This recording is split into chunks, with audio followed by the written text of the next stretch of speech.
ठरलं. तर मग या मालिकेच्या आजच्या भागामध्ये सायली, अर्जुन त्या लोकेशनपर्यंत पोहोचलेले असतात. तर अर्जुन सायलीला म्हणतो, सुमन काकूच लोकेशन याच ठिकाणी दाखवत आहे.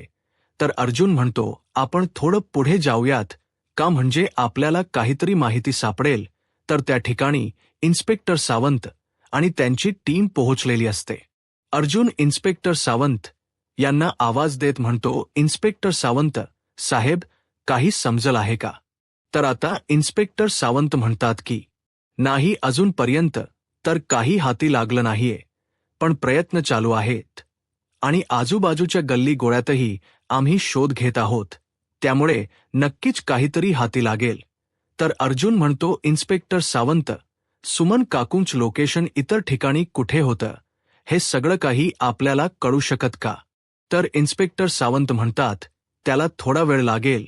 विवेक काळे त्यावरच काम करत आहे, परंतु तोपर्यंत आपल्याला इथे सर्वत्र शोधावं लागेल. तर इन्स्पेक्टर सावंत आणि त्यांची टीम कामाला लागतात. तर आता सायली अर्जुनला म्हणते, तुम्हाला आठवते का सुमन काकू काय म्हणाल्या होत्या या अगोदर? ज्यावेळी ते नागराज काकांचा पाठलाग करत इथपर्यंत आल्या होत्या, ती सुद्धा जागा अशीच ओसाड, निर्जळ आणि वेशीवर होती. याचाच अर्थ सुमन काकू या अगोदर सुद्धा इथेच येऊन गेल्या असतील का? तर अर्जुन म्हणतो, शक्यता नाकारता येत नाही. सायली म्हणते, याचा अर्थ असा होतो की सुमन काकूंच्या अगोदर नागराज काका घराबाहेर पडलेत, हे तर आपल्याला माहीतच आहे, परंतु त्यानंतर रविराज काका आणि प्रतिमा हत्या हे आपल्या घरी येण्यासाठी निघाल्यात आणि सुमन काकू काहीतरी कारण काढून घरीच राहिल्यात. तर अर्जुन म्हणतो, आणि ते कारण होतं नागराज अंकलचा पाठलाग करणं. आणि मला तरी असं वाटतंय की सुमन काकू नागराज काका पुन्हा कुठे जातायत हे पाहण्यासाठी त्यांचा फॉलो करत इथपर्यंत आले असतील. तर आता सायली अर्जुनच्या लक्षात येतं की ही तीच जागा आहे जिथे नागराज काकांचा पाठलाग करत सुमन काकू या अगोदर आल्या होत्या आणि आत्ता सुद्धा त्या तशाच आल्या असतील आणि नागराज काकाने त्यांच्या जीवाला धोका पोहोचवला असेल. हे सगळं काही सायली अर्जुनच्या लक्षात येतं. तर दुसरीकडे पाहायला मिळत अश्विन त्याच्या रूममध्ये फेया मारत असतो. तर आता प्रिया अश्विनला म्हणते, अश्विन, अरे अशा फेया नको ना मारूस प्लीज, जरा शांत उभा राहशील का? अरे तू ज्या अशा फेया मारतोयस ना, त्यामुळे मला गरगरल्यासारखं वाटते. एक काम कर ना, इथे शांत बस. तर अश्विन म्हणतो, मी शांत बसू शकत नाही. नागराज काकांनी जे काही केलं ते एवढं हॉरिबल आहे ना, ते खरंच मला हे खूप विश्वासच बसत नाहीये की हे सगळं काही नागराज काकांनी केलं आहे. खरं तर हे सगळं काही पचवणंच खूप कठीण जात आहे. सोमन काकू किती साधे आहेत आणि नागराज काकांनी तिला असा त्रास द्यावा. आमच्या दोन्ही घरामध्ये आम्हा सगळ्यांवर एवढे चांगले संस्कार झाले आहेत की स्त्रियांचा आदर करावा, स्त्रियांना नेहमी सन्मान द्यावा, परंतु नागराज काकांनी हा आदर्श सर्वांसमोर ठेवावा नाही. नागराज काकांनी जे काही केलं आहे ते अजिबातच बरोबर नाही. खरं तर हे सगळं काही चुकीचं आहे आणि हे सगळं काही करताना त्यांना जराही काही वाटलं नाही. सुमन काकू एवढ्या साध्या, सरळ आणि भोळ्या असणाऱ्या आणि आज मात्र या नागराज काकांमुळे त्यांना त्रास सहन करावा लागतोय. खरंच खूप टेन्शन आलंय. तिच्या नागराज काकाने तिला काही केलं तर नसेल ना, मला तर सुमन काकूंची काळजी वाटत आहे. तर प्रिया मनाशीच म्हणते, नागोबाची, अरे तुला अजून बाकीची लफडी माहीतच नाहीयेत.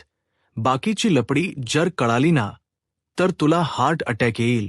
तर अश्विन पुढे म्हणतो, मला तर आता दादा आणि वहिनी बोलतायत ते हळूहळू पटायला लागलं आहे. हे प्रकरण फक्त बायकोला मारण्यापुरत मर्यादित नाहीये, कारण हे सगळं काही नागराज अंकल काहीतरी वेगळ्या कारणासाठी करत आहे, कारण त्याची मैत्री त्या महिप्त शिखरे सोबत आहे आणि म्हणूनच हे सगळं काही घडत आहे. हे मात्र नक्की सुमन काकूंच्या गायब होण्यामागे महिप शिखरेचा तर हात नसेल ना. आता हा प्रश्न अश्विन समोर उभा असतो. अश्विन म्हणतो, दादा आणि वहिनी सती मात्यांच्या खोट्या डेड बॉडीचा शोध घेण्यासाठी माझ्याकडे आले होते. तेव्हा असं म्हणत अश्विन शांतच होतो. आता हे बोलणं प्रियाने ऐकलेलं असतं. प्रिया अश्विनला म्हणते, काय म्हणालास? आईच्या खोट्या डेड बॉडीचा शोध. आता मात्र अश्विन शांतच होतो. त्याला ते सर्व बोलणं आठवतं. अश्विन सायली अर्जुनला म्हणालेला असतो की मी जर तुम्हाला मदत करावी असं जर तुम्हाला वाटत असेल तर मलाही माझ्या बायकोला सांगावंच लागेल. परंतु त्यावेळी सायली अश्विनला म्हणालेली असते, अश्विन भाऊजी, असं जर तुम्ही काही केलं तर लक्षात ठेवा की तन्वीच्या प्रियाच्या जीवाला धोका असू शकतो आणि ते तुम्हाला चालणार आहे का? तर अश्विन म्हणतो, नाही, असं चालणार नाही. तर आता सायली म्हणते, मग तिला यापासून दूरच ठेवा. आता अश्विन मनाशीच म्हणतो की या सगळ्यामध्ये तन्वीला इन्व्हॉल्व करून चालणार नाही, कारण महिप शिकरेने हिला सुद्धा काही केलं तर. असं म्हणत अश्विन प्रियाकडे पाहतो. तर प्रिया अश्विनला म्हणते, काय झाले अश्विन? तू आताच काहीतरी बोलत होतास, बोल ना, तू काय बोलत होतास? अश्विन, अरे ते परत आईच्या डेड बॉडीचा तपास करणार आहेत का? अश्विन विषय बदलत म्हणतो, परत कशा करतील? नाही, परत वगैरे काही करत नाहीत ते. मला असं 2 वर्षापूर्वीच अचानकच क्लिक झालं, कारण सुमन काकूंचा विचार चालू होताना. अग मला एक महत्वाचा फोन करायचा आहे, मी आलोच. असं म्हणत अश्विन तिथून निघून जातो. प्रिया मात्र पूर्णपणे घाबरून गेलेली असते. प्रिया मनाशीच म्हणते, हा आता काय बोलत होता? हा खरंच आता सायली अर्जुन तपास करतायत याबद्दल बोलत होता की खरंच 2 वर्षापूर्वी बद्दलचं बोलत होता? जर आता त्याने तपास करायला सुरुवात केला तर सायली अर्जुन माझ्यापर्यंत आणि नागराजपर्यंत पोहोचतीलच. आता मात्र प्रिया पूर्णपणे घाबरून गेलेली असते. तर दुसरीकडे पाहायला मिळत महिप्त शिकरे आणि सुमन काकू ज्या गॅरेजमध्ये असतात त्याच गॅरेजमध्ये आता नागराज काका पोहोचलेले असतात. नागराज काका तिथे पोहोचतातच सुमन काकूंकडे पाहतात आणि म्हणतात, चल आता तुला शिफ्ट करायची वेळ आली आहे. असं म्हणत नागराज काका आता सुमन काकूंची दोरी सोडत असतात. सुमन काकू नागराज काकांना समजावण्याचा प्रयत्न करतात आणि म्हणतात, अहो, तुमच्यात नक्की कोणत जनावर शिरले? प्लीज तुम्ही हे सगळं काही सोडा. तुम्ही असं का वागताय? तुम्ही काय वागताय? तुम्हाला तरी कळते हो, असं चुकीचं नका वागू. आता तरी सुधरा तुम्ही आणि हे सगळं काही दादांना सांगा. तुम्ही आता महिप्त शिकरेना पोलिसांच्या ताब्यात द्या आणि तुम्ही सुद्धा पोलिसांच्या हवाली व्हा. हो, प्लीज प्लीज हे सगळं काही थांबवा. या माणसाच्या नादाला लागून आपलं कुटुंब तुम्ही संपवायला निघाला आहात. तुम्ही काय करताय? तुम्हाला तरी कळतं का? तर आता नागराज काका सुमन काकूंना म्हणतात, तोंड बंद ठेवायचं. तुझे फुकटचे मला सल्ले नकोयत. आता मी जिथे घेऊन जातोय ना तिथे तुला यावं लागेल. सुमन काकू म्हणतात, नाही, मी कुठेही येणार नाही. आता सुमन काकू स्वतःला सोडवून घेण्याचा प्रयत्न करत असतात, परंतु नागराज काका त्यांचे हात बांधून ठेवतात आणि म्हणतात, तुला यावंच लागेल, मी तुला घेऊन जाणार आहे. परंतु सुमन काकू काही त्यांच्यासोबत जायला तयार नसतात आणि त्याचवेळी नागराज काका सुमन काकूंना रागानेच ढकलून देतात आणि त्यामुळे सुमन काकूंच्या डोक्याला मार लागतो. त्यांना खूप त्रास होत असतो. त्या मोठमोठ्याने रडत असतात. इकडे मात्र नागराज काका पूर्णपणे घाबरून गेलेले असतात. ते मनाशीच म्हणतात की काहीही करून मला इथून या दोघांनाही शिफ्ट करावंच लागेल, कारण सुमनचं लास्ट लोकेशन इथे दाखवत असल्यामुळे सायली अर्जुन कधीही या लोकेशनपर्यंत येऊन पोहोचू शकतात. त्या अगोदर या दोघांना मला इथून शिफ्ट करावं लागेल. पण मला एकट्याला हे छिपणार नाही. मला कोणाला तरी मदतीला घ्यावंच लागेल. पण कोणाला घेऊ? आता मला त्याच व्यक्तीला फोन करावा लागेल. शेवटी माती खात त्या व्यक्तीला फोन करावा लागणारच आहे.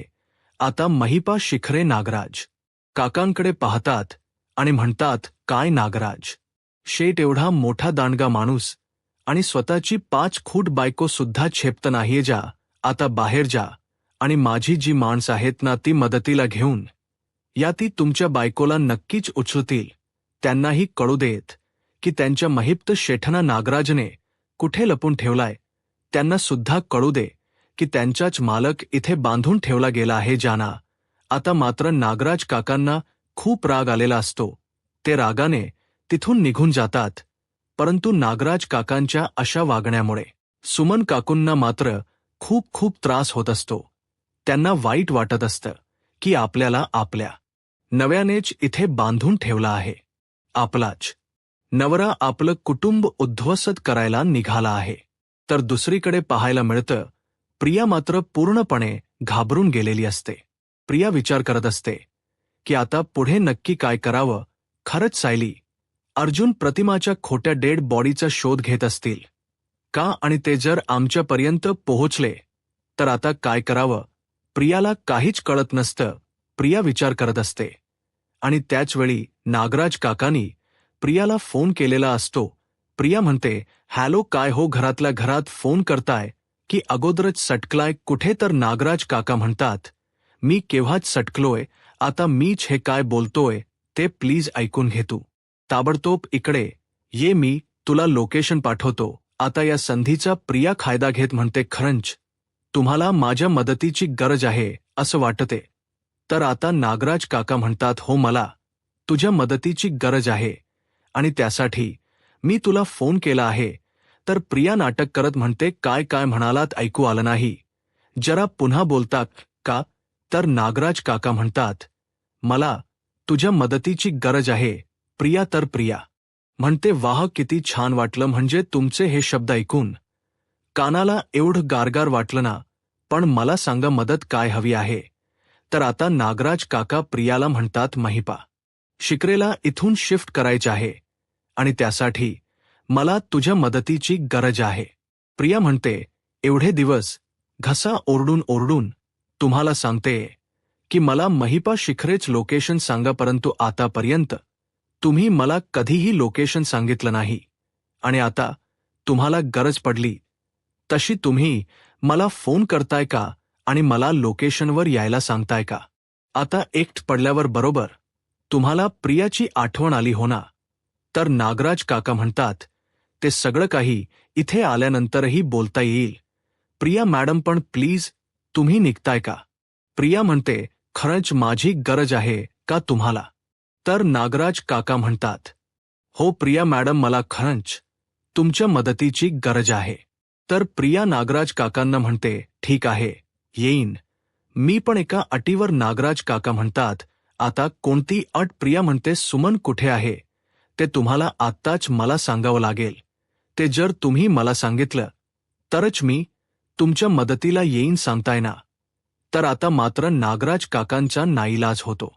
नागराज काका म्हणतात, सुमन सुद्धा इथेच आहे, मी तिला इथेच बांधून ठेवला आहे. काल ती माझा पाठलाग करत इथपर्यंत आली आणि मला आणि महिपतला तिने पाहिलं आणि म्हणूनच मला तिलाही बांधून ठेवावं लागलं. तिला सुद्धा इथून शिफ्ट करायचं आहे. तर प्रिया म्हणते, म्हणजे तुम्ही. तर आता नागराज काका म्हणतात, हो प्रिया मॅडम, प्लीज तुम्ही या ना. तर प्रिया म्हणते, परंतु आता मला तिथे काहीतरी वेश बदलूनच यावं लागेल, कारण सुमन काकूला जर कळालं की त्यांची लाडकी पुतणी सुद्धा या सगळ्यामध्ये सामील आहे तर नागराज काका म्हणतात, बरं, तुला जसे यायचं तसे ये, परंतु प्लीज लवकरात लवकर इथे ये. प्रिया म्हणते, हो आलेच मी, ठेवा आता फोन, असं म्हणत आता नागराज काकांना फोन ठेवायला भाग पाडते. परंतु शेवटी प्रियाने नागराज काकांना तिच्या पायापर्यंत आणलेलं असतं. आता नागराज काकांची झालेली अवस्था पाहून प्रियाला मात्र आनंद होत असतो. आता प्रिया घाईनेच नागराज काकांच्या मदतीसाठी निघालेली असते. परंतु शेवटी पूर्णा तिला रंगे हात पकडतात आणि विचारतात, कुठे निघालीयस तन्वी. तर आता प्रिया नाटक करत म्हणते, पूर्णा आजी, अग असं बाहेर पडणाऱ्या माणसाला विचारू नये, तू कुठे निघालीयस, म्हणजे काम होत नाहीत. तर पूर्णा आजी म्हणतात, तुझी बाहेरची काम न झालेलीच योग्य, आणि या घरची सून म्हणून तुझ्या ज्या जबाबदाऱ्या आहेत, तुझी जी काम आहेत ती करताना तर तू मला कधी दिसलीच नाहीयेस. तर प्रिया म्हणते, तुझ्या मोठ्या नातूनेचाच आदेश आहे ना की मी घरच्या कामांमध्ये लुडबुड करू नये. तर पूर्णाजी म्हणतात, हो तिने तसा आदेश दिलाच आहे, पण तरी सुद्धा मला ज्यावेळी गरज वासेल त्यावेळी मात्र तुला मदत करावीच लागेल. म्हणजे मी जेव्हा सांगेन त्यावेळी तुला घरच्या कामांना हातभार लावावाच लागेल. तर प्रिया म्हणते, तुला हवं असेल तेव्हा. म्हणजे पूर्णाजी ही सुद्धा एक शिक्षाच आहे ना. पूर्णाजी म्हणतात, हो हे सुद्धा एक शिक्षाच आहे. असं समज. सगळा स्वयंपाक तयार आहे, फक्त पोळ्या राहिल्यात. आता जायचं आणि पोळ्या बनवायच्यात. तर प्रिया म्हणते, पूर्णाजी अगं मला खरंच खूप महत्वाचं काम आहे. मी नंतर आल्यानंतर पोळ्या बनवल्यात तर नाही का चालणार? पूर्णाजी म्हणतात, नाही चालणार, अजिबात चालणार नाही. त्यामुळे आता आज जायचं आणि पोळ्या बनवायच्या. प्रिया म्हणते, पूर्णा आजचा एक दिवस विमलला सांग ना. तर पूर्णाजी म्हणतात, तिला बरीच काम आहेत आणि ती सुद्धा काम तिला पूर्ण करायचेत. त्यामुळे तुला जाऊन पोळ्या बनवावे लागतील. सायली आपली काम करूनच नंतर ती घराबाहेर पडली आहे. मग तुला सुद्धा तुझं काम पूर्ण करूनच नंतरच घराबाहेर पडता येईल. तर प्रिया म्हणते, पूर्णाजी ऐकून तरी घे. पूर्णाजी म्हणतात, ज्या मनाने एकदा कळत नाहीये का. आता मात्र प्रियाच्या समोर पूर्णाजींचा आवाज ऐकून प्रिया पूर्णपणे घाबरून गेलेली असते. प्रिया मनाशीच म्हणते, ही म्हातारी गेल्याची मी मांजर होती का. कारण प्रत्येक वेळी मला आड येत असते. तर आता पूर्णाजी म्हणतात, काय झालं, ऐकू येत नाहीये का. आता प्रिया खाली मान घालते आणि पुन्हा घरात निघून जाते. तर इकडे अस्मिता रडत असते. तिला खूप वाईट वाटत असतं. त्याचवेळी कल्पनाताई येतात आणि म्हणतात, अस्मिता तुला म्हणाले आहे ना, प्लीज असा स्वतःला त्रास करून घेऊ नकोस. प्लीज अशी एकटीच रडत बसू नकोस. अस्मिता म्हणते, मम्मा अगं आता आपल्या घरात जे काही चालू आहे ते किती भयंकर आहे. म्हणजे बघ ना काही विचित्र घडतच असतं. आज आपण किती आनंदात होतो आणि आज सुमन काकूबद्दल जे काही घडलंय ते किती विचित्र आहे. नागराज काका तिला त्रास देत होता, तिला मारत होता आणि आपल्या घरात असे संस्कार कधीच झाले नाहीत. आणि सचिन सुद्धा तसाच निघाला. सचिन त्या मुलीसोबत मी प्रत्यक्ष त्याला पाहिलं आणि त्यावेळी सचिन त्या मुलीसोबत जे काही करत होता ते तर माझ्या डोळ्यासमोरून जातच नाहीये. आणि ते आठवलं ना की आपोआपच डोळ्यामध्ये अश्रू येतात. कल्पनाताई म्हणतात, अस्मिता अगं तुला मी किती वेळा सांगितले, तो विषय आता सोड आणि तो विचार करू नकोस. आता फक्त तुझ्यासाठी तुझा बाळ महत्वाचा आहे. तू फक्त बाळाचा विचार कर. आणि अस्मिता सचिनचा अजिबात विचार करू नकोस. अस्मिता म्हणते, नागराज काकांसारखाच सचिनही निघाला आणि याच गोष्टीच खूप वाईट वाटते. कल्पनाताई म्हणतात, अस्मिता प्लीज स्वतःला सावर. या सगळ्यातून आता बाहेर पड. कल्पनाताई अस्मिताला सावरतात आणि त्याच ठिकाणी आता सचिन आलेला असतो. सचिन अस्मिताला आवाज देत म्हणतो, अस्मिया ग. तर आता अस्मिता म्हणते, मम्मा याला अगोदर इथून जायला सांग. तर कल्पनात ताई म्हणतात, तुला सांगितलेलं कळत नाहीये का. प्लीज तू मिताला त्रास देऊ नकोस. प्लीज इथून निघून आणि तू इथे थांबायचं नाही. तर अस्मिताला सचिन म्हणू लागतो, पण ही माझी सुद्धा रूम आहे ना. तर अस्मिता म्हणते, नाही हा ही माझी रूम आहे. खरं तर हे माझं माहेर आहे आणि ही रूम फक्त माझ्या एकटीची आहे.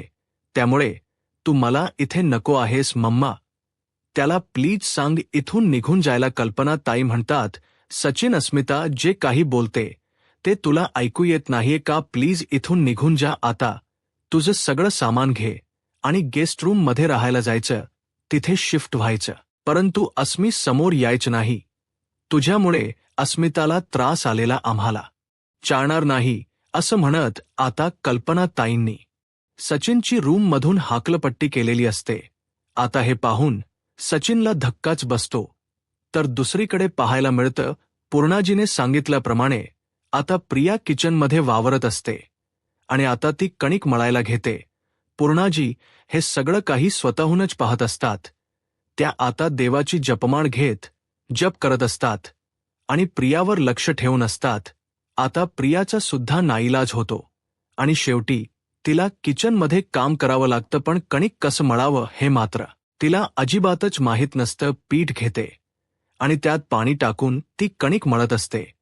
तर त्याचवेळी विमल येते आणि हणू लागते, तन्वी ताई अहो पाणी जरा कमी झाले, थोडं पाणी टाकता का? आता मात्र प्रियाने फर्मसाठ पाणी टाकलेलं असतं. तर विमल ताई म्हणतात, अहो तन्वी ताई पाणी जास्त झालंय, आता थोडं कणिक टाका असं म्हणत तिला पीठ मळायला शिकवत असते. तर त्यानंतर आता इकडे पूर्णाची तिच्याकडे पाहतात. आता प्रियाच्या कामात लक्ष नाहीये, ती हे सगळं काही नाईलाजस्तव करते. हे पूर्णाजींना चांगलंच माहीत असतं. पूर्णाजींना प्रियाच्या वागण्याचा खूप राग येत असतो. आता ते डोळे बंद करून देवाच नामस्मरण करत असतात. तर इकडे प्रियाला नागराज काकांचा फोन आलेला असतो. तरी प्रिया म्हणते, हॅलोग अनुष्का बोल ना. अग मी येण्यासाठीच निघाले होते, परंतु एक महत्वाचं काम आठवलं म्हणून मला थांबावं लागलं. तर नागराज काका म्हणतात, कोण तुझी ही अनुष्का, तू येतेस की नाही तेवढं मला सांग. तर प्रिया म्हणते, अनुष्का अग मी येणारच होते, परंतु माझ्या पूर्णाजीला माझ्या हातच्या पोळ्या हव्या होत्या ना, म्हणूनच मी पोळ्या बनवते. पोळ्या बनवून झाले की निघेनच ना लगेच. आता मात्र नागराज काका म्हणतात, ही म्हातारी सुद्धा ना केव्हाही मध्ये तडमडत असते, परंतु प्लीज लवकर इथे यायला निघ आणि येताना इथे आल्यावर तुला जे कपडे घालायचे ते घेतलेस का सोबत, कारण सुमनच्या समोर तू असं येऊन चालणार नाही. प्रिया म्हणते, हो सगळं माझ्या लक्षात आहे अनुष्का, मी येतेच थोड्या वेळात. आता नागराज काका म्हणतात, तू इथे लवकर ये, नाहीतर सायली अर्जुन केव्हाही इथे पोहोचू शकतात. आणि त्याचवेळी नागराज काकांचं लक्ष पडतो. तर तिथे 2 हवालदार आलेले असतात. नागराज काका घाबरतात आणि प्रियाला म्हणतात, तन्वी अग इथे 2 हवालदार अगोदरच आले आहेत, आणि आता जर त्यांनी मला पकडलं ना तर मला जेलची हवा खावी लागेल. आता मात्र प्रिया पूर्णपणे घाबरून गेलेली असते. प्रिया म्हणते, नाही नाही असं होऊन नाही चालणार. आता पूर्णाजी नामस्मरण करण्यामध्ये व्यस्त आहेत हे प्रियाच्या लक्षात येतं. प्रिया विमलला म्हणते, विमल ताई आता मी कणिक मळून ठेवलं आहे, त्याचं काय करायचं ते तुम्ही बघा, पोळ्या बनवा नाही तर काही पण बनवा. तर विमल ताई म्हणतात, परंतु पूर्णाईनी तुम्हाला सांगितले आहेत ना. तर प्रिया म्हणते, तोंड बंद ठेवायचं आणि आता मी माझ्या कामासाठी जात आहे. आणि हो पूर्णाईनी विचारलं तर सांगायचं की माझ्या महत्वाच्या कामासाठी गेले आहे आणि सॉरी बोलायचं, मोकळं व्हायचं असं म्हणत प्रिया आता पूर्णाजींचं लक्ष नाहीये या संधीचा फायदा घेत आपली पर्स घेते आणि पूर्णाजी पाहण्या अगोदरच ती तिथून सटकते. आता मात्र पूर्णा नायातलं काहीच माहीत नसतं. तर दुसरीकडे पाहायला मिळतं सचिन कल्पना ताईंना म्हणतो, मम्मा त्या विषयावर आपण नंतर बोलूयात ना, परंतु आता मला अस्मी सोबत बोलता येईल का? तर आता अस्मिता म्हणते, मम्मा माझा इथे जीव गुदमरतोय, मला श्वास घेणं कठीण झालंय, आपण बाहेर ऑकला जाऊयात का? आता मात्र कल्पना ताईंना खूप वाईट वाटतं. कल्पनाई म्हणतात, चल आता. कल्पनाताई अस्मिताला तिथून घेऊन जात असतात. तर अस्मिता कल्पना ताईंना म्हणते, मम्मा मी परत येण्या अगोदर हा माणूस आणि याच सामान या रूमच्या बाहेर असायला हवं असं म्हणत अस्मिता सचिनकडे रागाने पाहते आणि तिथून निघून जाते. आता मात्र सचिनला या सगळ्याचा खूप राग येत असतो. सचिन म्हणू लागतो की आता गेस्ट रूममध्ये अपमान सहन करत राहावं लागेल, कारण काहीही करून आता मला इथेच राहावं लागेल.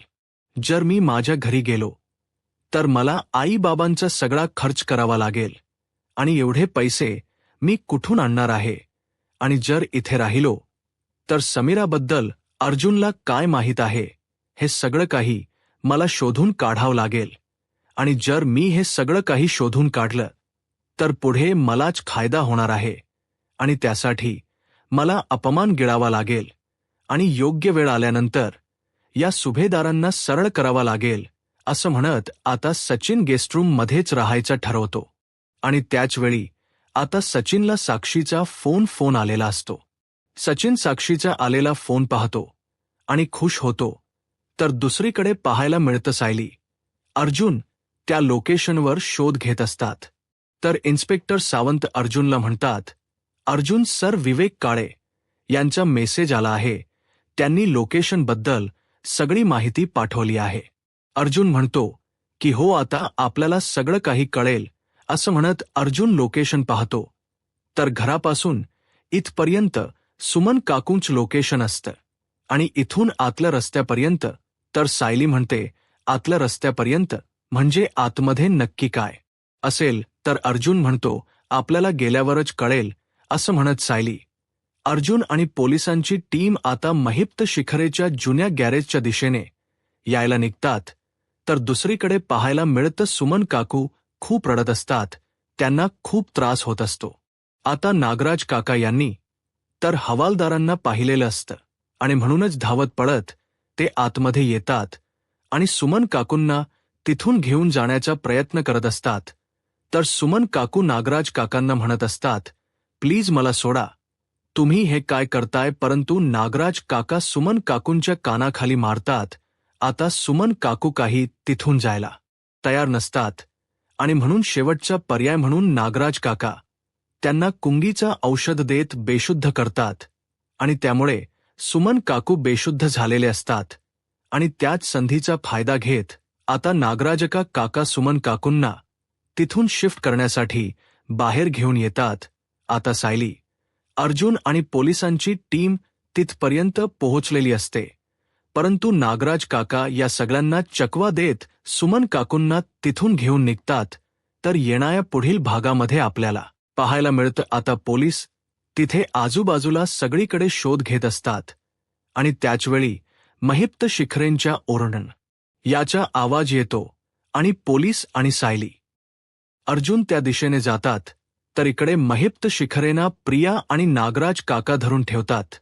तर आता प्रिया म्हणू लागते सायली, अर्जुन इथपर्यंत पोहोचलेत आहेत. आता मात्र नागराज काका आणि प्रिया पूर्णपणे घाबरून गेलेले असतात. आता सायली, अर्जुन महिप्त शिखरेंचा शोध घेऊ शकतात का ते त्यांना सापडू शकतात का आणि सुमन काकूंचा शोध लागू शकतो. यूट्यूब चॅनलला सबस्क्राईब करा आणि व्हिडिओ लाईक करा. धन्यवाद.